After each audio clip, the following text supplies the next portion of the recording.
My name is Daniel Soffner. I'm a senior solution architect in the AppsDev and emerging technologies practice. I'm based in Melbourne. Have always worked with emerging technologies. Before Red Hat, I worked for a large software vendor, the one with the big blue logo, and worked in their artificial intelligence and machine learning space. I joined Red Hat about a year ago, a little more than that, and I was mainly intrigued by the thought leadership that Red Hat had displayed over the years, especially in areas of containers and the creation of modern applications. And that's the topic of this talk as well, over the next half hour.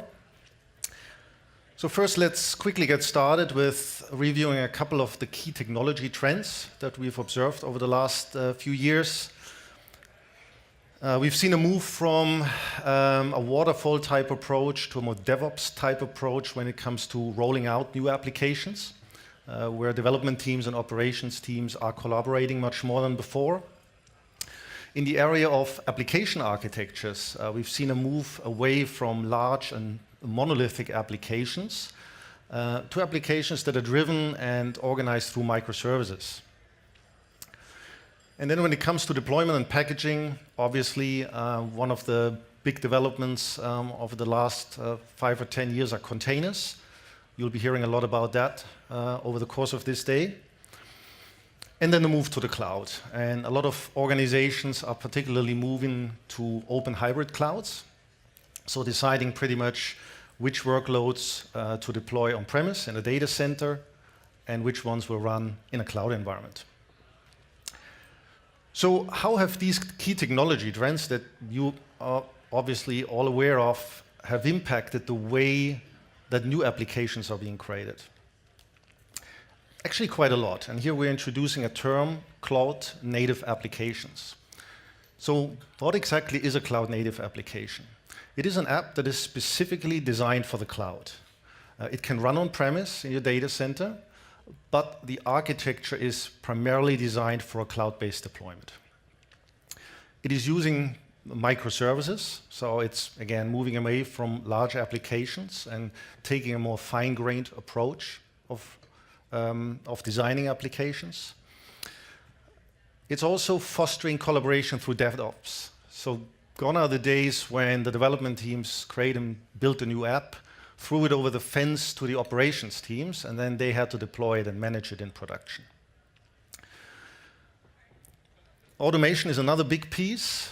So if you have an application that is running in a variety of cloud environments, it's built on microservices, implementing any sort of changes manually would be quite cumbersome.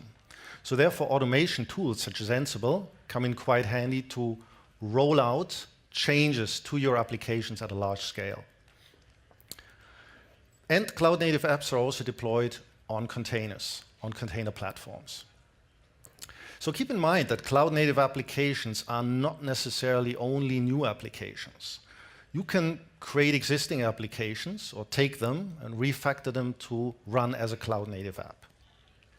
And that's what a lot of organizations are doing. Given that their traditional applications probably look a little bit like this. And that's what we call a monolith or monolithic application.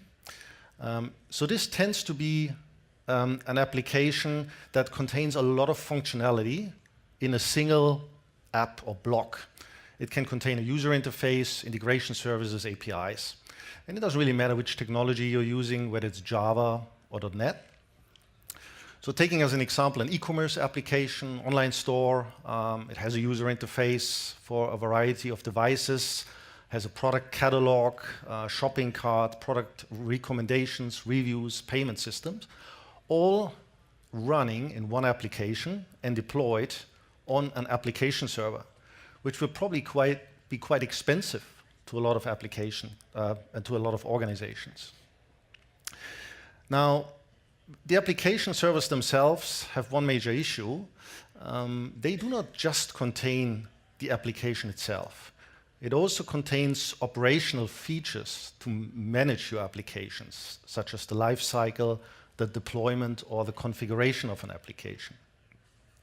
Now, this is fine if you run and manage these applications on-premise in your data center.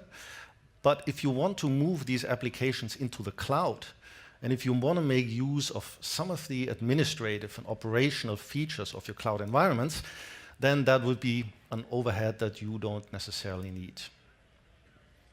So what a lot of customers are doing, they're taking this monolithic application that is running on a legacy application server, and they're migrating it to a more modern application server, such as our own JBoss Enterprise Application Platform.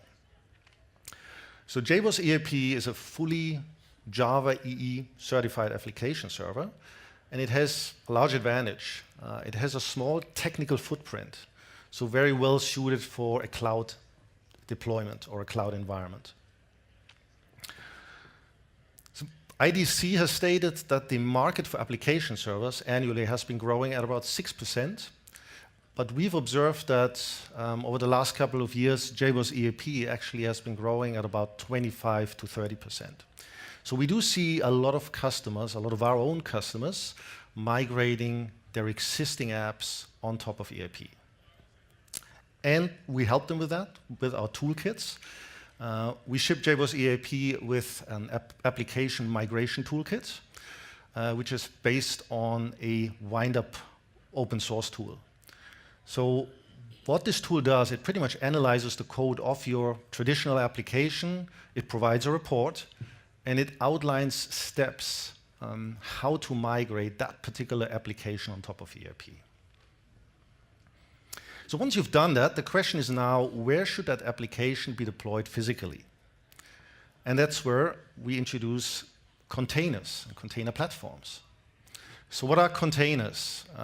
Normally containers are compared to virtual machines, and they have a lot in common, but there's also a big difference. Containers are much more smaller and lightweight than virtual machines, because they don't carry a whole operating system underneath. We at Red Hat have been working with containers for a long time. Container technologies have been an integral part of our enterprise Linux atomic host operating system. And in 2011, we rolled out the first container platform, which is OpenShift. Over the years, OpenShift has evolved quite a bit. We made a strategic decision in 2014 and 2015 to rebase the architecture of OpenShift on two open source technologies, Docker and Kubernetes. And you may have seen over the last couple of weeks and months quite a few press reports from other software vendors who are also now going down the container path and are also using Docker and Kubernetes as the base for their container platforms. But again, we have sort of a head start there by having introduced that already a couple of years ago. We also ship OpenShift with a set of images out of the box, so you don't have to create that yourself. We ship our own software, our JBoss middleware stack, a set of programming languages, databases, etc. Okay, so once you've moved your application from your legacy application server onto JBoss Enterprise Application Platform, the next step now would be to deploy that application in a containerized version of EAP on top of OpenShift. So note that this is still the traditional monolithic approach to application development. And that's not necessarily a bad thing. Because first of all, you have to understand your application and the boundaries of your application and the domain model. And then in the next step, you go ahead and you break up that application and the functions in that application into smaller services, so-called microservices. But by moving your application on top of OpenShift, you're now shifting the operational responsibilities from the application server onto the container platform and the cloud platform that sits underneath, be it AWS, Google Cloud, or Azure. So one great example of a Red Hat customer who's done that is KeyBank in the US. It is a bank that has, over the last couple of years, mainly grown through acquisitions. And as part of these acquisitions, they acquired a company that had a large-scale application running on a legacy application server. So what KeyBank did, they created what they call a fast-moving monolith. So first of all, they refactored that monolithic applications to use microservices. So they took all the functions out of that monolithic application and recreated them as individual services. In a second step, they adopted a container platform, and they went with OpenShift and deployed that application on top of OpenShift. They introduced a continuous deployment pipeline that allowed them to deploy changes to production with zero downtime. Something that took them 70 manual steps in the old world when they still were using their traditional application server. Also, they were able to reduce the production release cycles from 3 months to 1 week. And they mainly achieved that through automation. So they automated their builds, their deployments, and their testing primarily. And they also redefined the boundaries between the development teams and the operations teams. So they also tackled application development from an organizational perspective. So now imagine you're in their shoes. You have a monolithic application that is running on a legacy application server, and you want to turn that into a cloud-native app. You also want to take a microservices type approach and deploy that application in the cloud. What are the areas that, in our opinion, you should focus on to embark on that journey? So 3 things to look at on your path to microservices. The first one, obviously, the services of your application. That's the domain that you're most familiar with. Secondly, you would need a microservices runtime. So this used to be the application server that you deployed your monolithic application on. And you will also need a set of microservices capabilities that allow you to deploy, run, and manage that application in production and integrating it with other services. Okay, let's go through these 3 capabilities. First, let's look at your services. So if you have your current application running on your legacy application server, the first step would be to break out each of these functions in your application into discrete services. Each service would get their own runtime. In case you deploy it on OpenShift, it would be a container. That is the runtime on which your service is running. Now the advantage is that these services can be managed and deployed independently of each other. So when you roll out changes, right, it doesn't affect your whole application. It only affects a particular service or set of services. So you also want to define the boundaries between your services because they will be interacting with each other and calling each other. And again, from an organizational point of view, it's getting more and more important that you bring your teams, your development teams into the fold as well. So you might decide that different teams are responsible for the life cycle and deployment for the different services. So you're not going to have one team responsible for one application, but a set of small teams, let's say 5 to 7 people, who take responsible for a particular set of services. Now this means that there will be a few changes in store for your development teams because, first of all, they might have to learn a new language, programming language.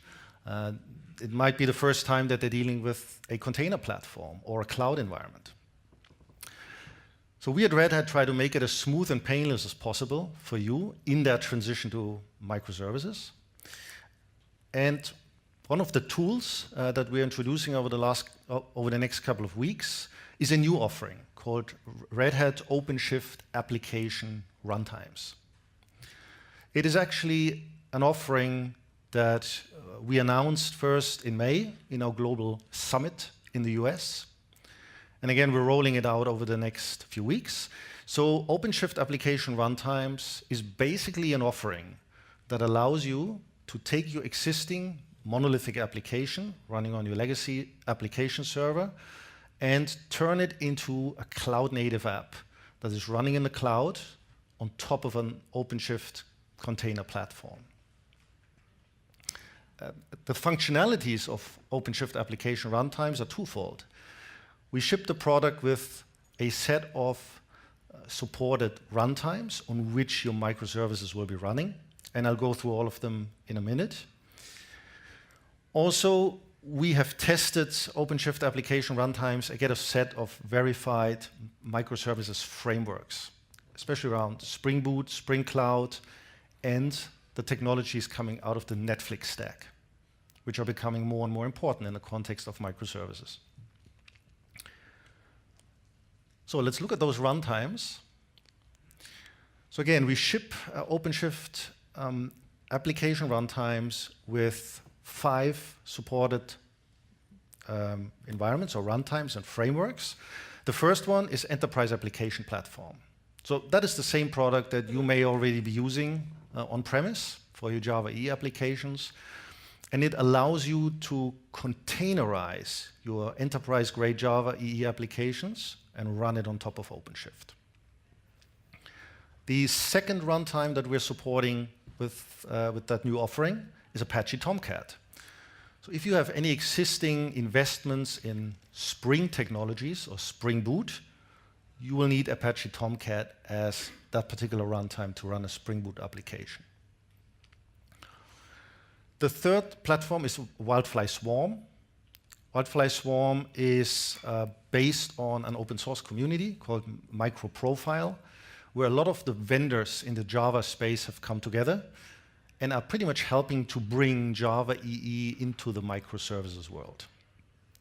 So our implementation of that MicroProfile standard is Wildfly Swarm. And Wildfly Swarm is pretty much a framework that just takes a subset of Java EE technologies. And so, for example, a database service or an API, and packages them up together with your applications and deploys it onto a Java runtime, right? So you don't need a complete application server for that, but just the components that are needed for that particular Swarm app. And the last two runtimes that we're supporting with this new offering is Node.js. A lot of our customers are using that for newer applications, a server-side JavaScript implementation. And a newer technology is Vertex. So who in the room is already working with Vertex or having a look at it? Out of curiosity, I don't see too many hands. So that is quite an interesting programming model that is used across a set of industries. And it is a reactive model. So it means that the applications written in Vertex react to events instead of having to execute the business logic in a linear manner.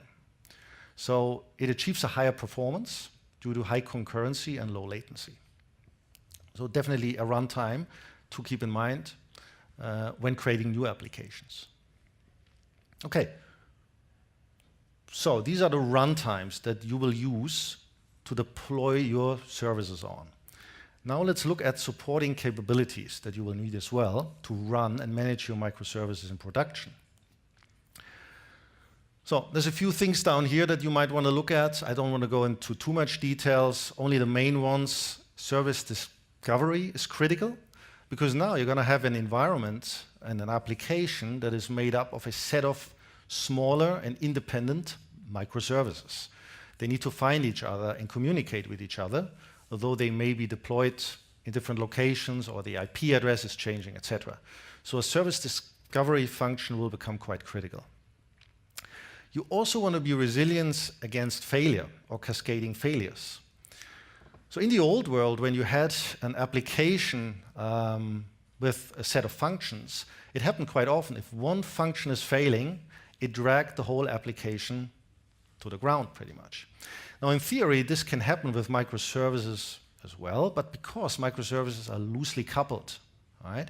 And each service pretty much has its own domain and its own functionality, you can isolate those services using technologies such as circuit breakers that comes out of the Netflix stack in order to secure your whole application, right? So if one service is failing, it will not drag down the rest of the services, right? So other supporting capabilities that you need for your microservices are automation for builds, automation for deployments, routing, load balancing, security, also integration into CI/CD. We support all of these functions with our core OpenShift container platform. Right? So all of these microservices capabilities are functions that you don't have to create yourselves when creating your microservices.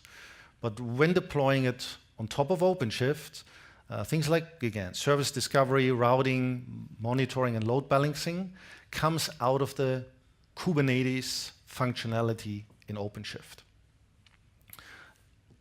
On top of that, if you're looking at automating your deployments and automating your builds, again, this is functionality that comes out of the box with OpenShift and can be used together with the new microservices applications that you're building.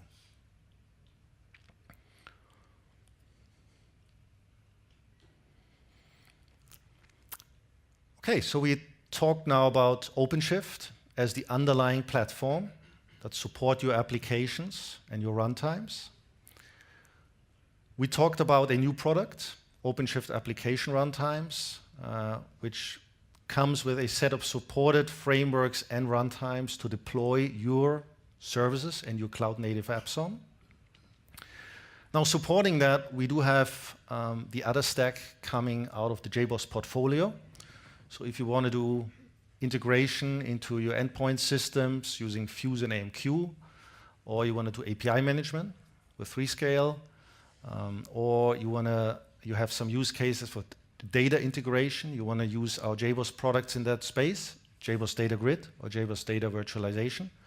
All of these products are coming as containerized images running on top of OpenShift. So supporting that, we also ship OpenShift with a container catalog that comes with images for programming languages that you may use for your microservice-based apps, Java, Node.js, Perl, Python, Ruby, etc. We also ship container images for database systems, SQL, NoSQL-based, or web servers as well. Supporting that are developer tools that allow your developers to create new applications or migrate your existing applications on top of OpenShift. We have our Eclipse-based IDE that you may be familiar with, JBoss Developer Studio. We have a JBoss Container Development Kit that pretty much allows you to run OpenShift on your laptop or on your workstation and try it out. And also this year we're rolling out OpenShift.io. That is a web-based IDE, integrated development environment. So your developers can pretty much work out of a web browser, doing development and deploying it on OpenShift straight away.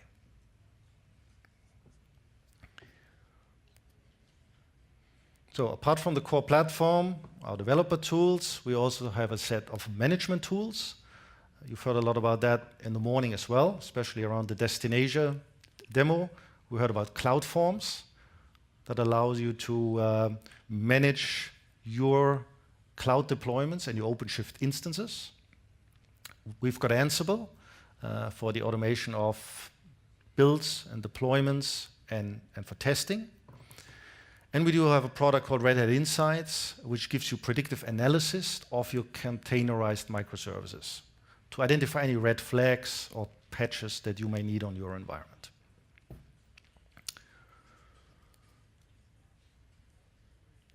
Okay, in closing, there's 4 things I would like you to take away from this talk about how we can assist you. We at Red Hat can assist you on your path to microservices and moving your applications, your existing applications, to a cloud-native app on top of OpenShift. First of all, you can run existing applications on top of OpenShift. It's not just about new applications that you want to build. You can take existing ones and migrate them onto OpenShift. We support multiple application architectures. So we support monolithic approach, or in the case of KeyBank, the fast-moving monolith, or a pure microservices-based approach.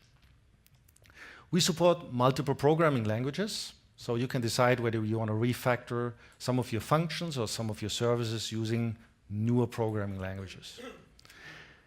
And all of our products integrate with core OpenShift services. So everything coming out of the Docker and Kubernetes standard that allows you to run and manage your apps. Okay, if you're interested and want to learn more about it, you can schedule a discovery session with our specialists. So we come on site, we sit together with your specialists and go through your existing applications and pretty much establish a journey map and a roadmap how you could migrate that particular application onto OpenShift. So in case you just want to see the product and experiences it, arrange a demo with our solution architects, and we can show it to your operations and your development teams.